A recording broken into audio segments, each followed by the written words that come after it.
The Mm. Indiana Hoosiers are now the national champions of college football. Yes, a basketball school is now a national championships in football. I'm gonna ask you, what's your biggest takeaways from the football game? Takeaway was this was a really good game, especially the second half. When you consider how Indiana played and blew out both Alabama and Oregon, I was happy to see Miami come out and show up and play a tough game and take them to the brink, because that's not happened over the last few weeks in the college football playoff. So that was the major takeaway from me, was watching these two coaches kind of have some questionable moments at the end of this, where I thought Kurt Signetti might really regret not going for it on fourth down to get a touchdown, and instead settling for a field goal and giving Miami the opportunity to drive down the field and score a touchdown. But in the end, the thing I thought would happen happened. Carson Beck did a Carson Beck thing and threw an interception. And when we talk about what most people remember of the Carson Beck experience in his college career, a lot of people remember him turning the ball over, especially people in Georgia. And this is going to be a conversation all draft season about both him and Fernando Mendoza and who they are and what they can be when they make it to the NFL. But yeah, this was a really good game, Keith. And obviously we'll get into Indiana, because as much as you want to call them a basketball school, can't do that anymore. Nah, can't do that anymore. They won a national championship. Man, I have quite a few takeaways, right, from this championship game. If we Yep. get into schematics, right, I'll talk about how I thought that Miami didn't capitalize on once they had the big run from Mark Fletcher, right, on the Yeah. outside zone play when he hit the edge and then took it for a big run. They went right back to running it up the middle, which I said makes no sense, right? Indiana has proved to you that they're tough up the middle of the defense. Why not attack the edges? That's where you had success. I thought that Miami waited way too long to try to activate. They spent the entire game trying to establish the trenches when they could have gave, in my opinion, spread the ball out. Let's try to attack Indiana defensive backs and let's see what happens, right? So from a schematic point, I didn't think that there was a great game plan offensively from Miami, and I don't think that it was executed well from Miami. In this, Ruben Bain and Akeem Messador are probably both first round picks. Those two young men dominated that football game. That was the best combination that Indiana has faced all year. That's including the combination in Oregon. That's including the combination with Ohio State. That's including the combination in Penn State. That combination of Ruben Bain and Akeem Messador was the best 1-2 punch at the edge rusher position. They were flat out dominant in this football game. Yeah, they gave Indiana way more than I think Indiana was expecting, right? I'm Mm-hmm. sure Kurt Signetti was expecting that, but when you're talking about the national narrative, it was an 8.5 point spread. What we had seen them do up until this point. But man, Miami came in and played a really, really tough game against Indiana and forced them to to really get grimy and win this game in a tough way. And this wasn't, they didn't dictate the pace, right? Miami put them on their heels. They forced Fernando Mendoza to make some big plays in big moments, especially in the second half. Some unbelievable catches from all the whiteouts in Indiana. It was a really good game. But I think the thing that you brought up is very interesting. And do you think that's because of a lack of trust in Carson Beck? Because that's kind of what it felt like to me. Was it was very conservative in moments, in not taking opportunities when I thought that they were there. Yeah, I think it's some of that, but it's also some of, I believe, what Mario Cristobal is fundamentally as a head coach. He's an offensive line guy, right? And Yeah. offensive line guys, and you talk about them being head coaches, they're very similar to defensive head coaches, right? They believe in running the football and playing good defense and not turning the football over. I just thought that they stuck to that game plan, and I thought that they turned it into a backyard brawl, right? When it could have been a chess match, right? Like Yeah. they bought the wrong tool or the wrong mindset to the wrong matchup, right? And when you Yeah. got down and you understood that, hey, after the first quarter, this is not working, then let's transition. Once Mark Fletcher broke that run on the outside, I thought Yeah. that was prime time to just consistently attack the edges until Indiana can show you that they could stop it, and they didn't do that part. But I will throw in some of it could be potentially with the Carson Beck and saying, listen, we don't want to turn the football over. And if we put the ball in Carson Beck's hand, he can turn the football over. But after what he did against Ole Miss, you got to give your guy a shot. Like I if you agree. walk out of here, if he threw 300 touchdowns and 300 yards, 3 touchdowns and 2 interceptions, and you won a football game, then so be it with the 2 turnovers.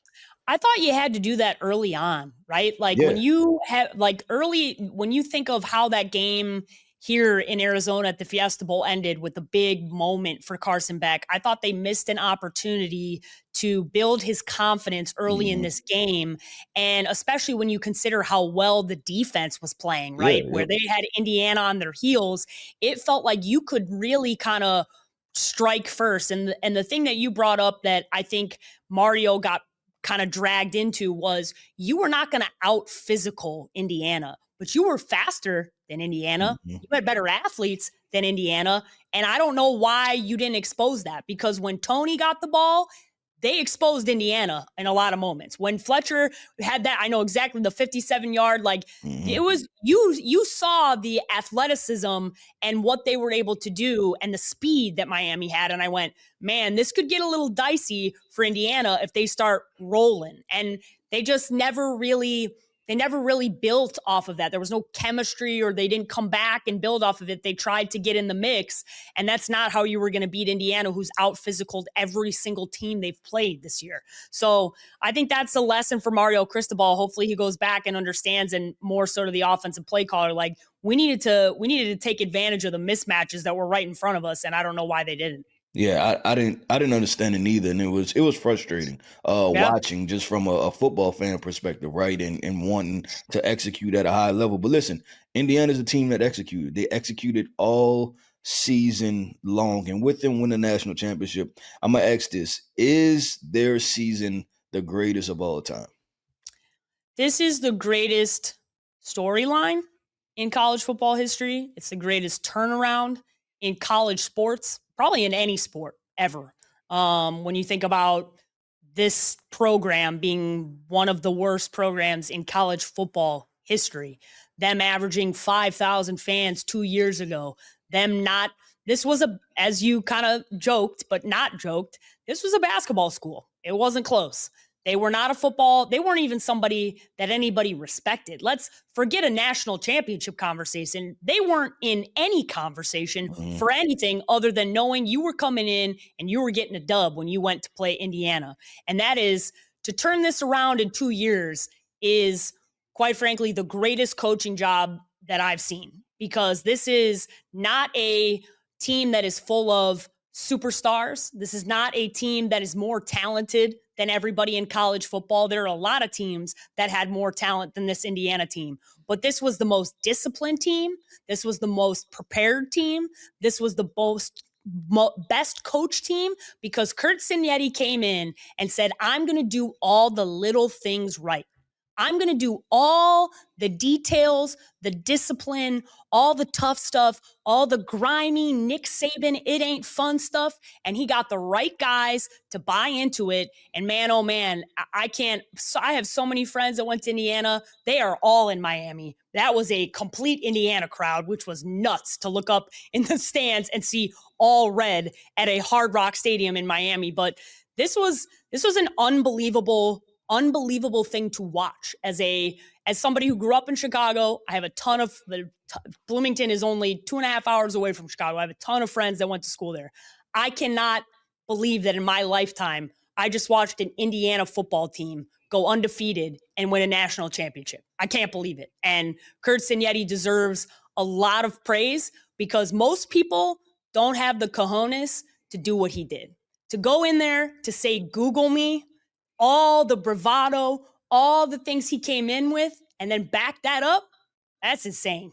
That's like, there will be a 30 for 30 on this eventually, and I can't wait. I'm already excited for the 30 for 30, Keith. That's funny. Oh, what can I say about this? Is this the greatest team of all time? No. Do I believe this is the greatest season of all time?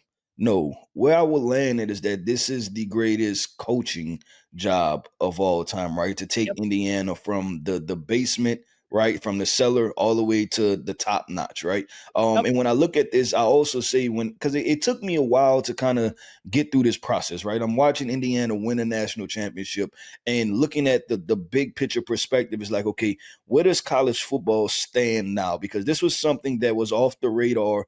If there are 50 million college football fans, it was off the radar of 50 million people, right? Nobody was picking Indiana to win a national championship, right? And so, what does that signal for college football? And I said this, and I'm gonna repeat it again: is that college football is entering a phase that's probably going to be very similar to the results that we get from college basketball. Meaning Yeah. that when you talk about the power horses, as far as the people that acquire the most talent, right? That's always Duke, Kentucky, Kansas, right? Those teams always acquire the most talent, but those are not always the teams that win the national championship. That wasn't always true in college football, right? If you acquired the most talent, you usually won a national championship. In college basketball, we'll get sightings from a Baylor winning a national championship, right? We'll get Butler in the national championship game, a Creighton, things like that. And those are teams that are what? They have fourth year guys, they have older guys, they believe in teamwork and camaraderie Yep. and things like that. I think we're going to see more teams emerge that are full of guys that transferred from group of five schools that are seniors that are fighting to try to make it to the NFL, but they believe in a system, they believe in a situation, they believe in a scheme. So I think it just signals a potential new recipe for winning in college football. And it's not so much the NIL part, it's the transfer portal part to where Yeah. you can get these guys to come into your program immediately from these schools that, and then maybe they're well coached and things like that, that other schools potentially skipped on because they wasn't the high profile names. I think this is a very I like that you brought up college basketball, and I think you know this because I've sent you a lot of this coach's behind the scenes footage and how he handles himself. But as I've watched Kurt Signetti, he reminds me a lot of Danny Hurley at UConn in that he zigs when everybody else was zagging, right? And he came in and he was really hard on his team and hard on them and making practice hard, and he doesn't believe in a lot of the social media and the things that are happening in the current state of our world. And that's the exact same way that Kurt Signetti is. And it's the exact same way he got his guy, Fernando Mendoza, who doesn't have any social media other than LinkedIn, right? He Mm-hmm. got the right guys to come in and buy in to being tough, to doing the tough stuff. And that is the opposite of what a lot of schools are pitching these guys in that, hey, we're going to kiss your ass and we're going to tell you everything's great. That's not the recipe that Danny Hurley took, and that's not the recipe that Kurt Signetti took. And I think that that's very interesting as we watch this play out.